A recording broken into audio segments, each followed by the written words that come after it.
Guilt is emotional friction, right? It is what tells us inside us internally that something is misaligned. Something's not right with who we think we are and how we behaved. So we feel guilt. I've recently made a mistake in my personal life, and it's just pretty deep. It's not a good feeling. And I've consulted with my therapist and some other people.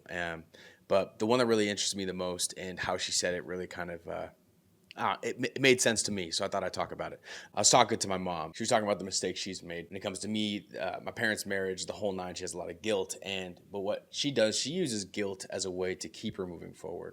Like, this is a pretty strong reminder. My mom went to jail for a little while, and she has her she has her ID on her bedside lamp. So when she wakes up every morning, she sees this ID and she gets guilt from it. But what it does is that guilt is a reminder that she can't go back to the ways that put her in that position. And I think that's a powerful way to keep moving forward. And I know some of you guys are thinking, well, that's all great and dandy, but how can I move past this guilt? How can we move past this guilt, or at least extinguish it, right? But not forget.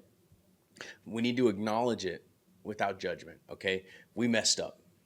At least I know I messed up. I messed up big time, and it was my fault that the guilt is there. So I need to acknowledge it. Okay, and then you need to ask, what is this trying to teach me? What do I need to learn from this to make sure that I don't do this again, that I don't make the same mistake, so I don't repeat a pattern? Because I'll be honest, this isn't my first time in this scenario.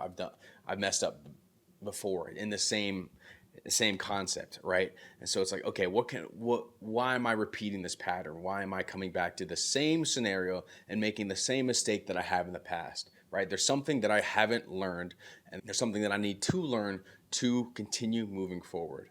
Next, do a small action that helps you realign with yourself. Mine was therapy.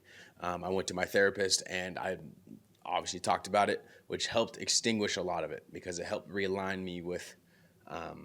realign myself with the person who I think that I am. Okay, so whether that's sending a text, an apology, whatever it is to your scenario, to help you realign with who you think you should be or who you think you are. Look, guilt isn't the enemy. Okay, guilt is not the enemy in this scenario. It is yourself that put the guilt there, right? So guilt is just the emotion of telling you that you need to change. It is that emotional friction, again, that you're misaligned and you acted in a way that doesn't resonate with who you are.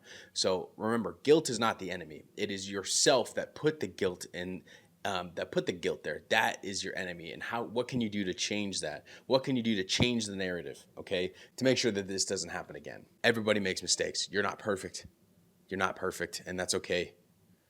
That is okay. You're allowed to make mistakes. You're allowed to, like, as weird as it sounds, you're allowed to have this guilt. Okay, does it suck? Hell yeah, and it's not comfortable. But this guilt is telling you that you're not aligned with who you think you are and who you think you should be, right? So take this guilt, use it as a form of power to keep moving forward and to change into the person that you know you already are.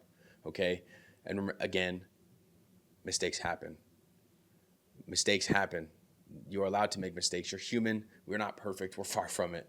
And don't hold yourself to this perfect standard because you're going to fail and you're going to let yourself down. So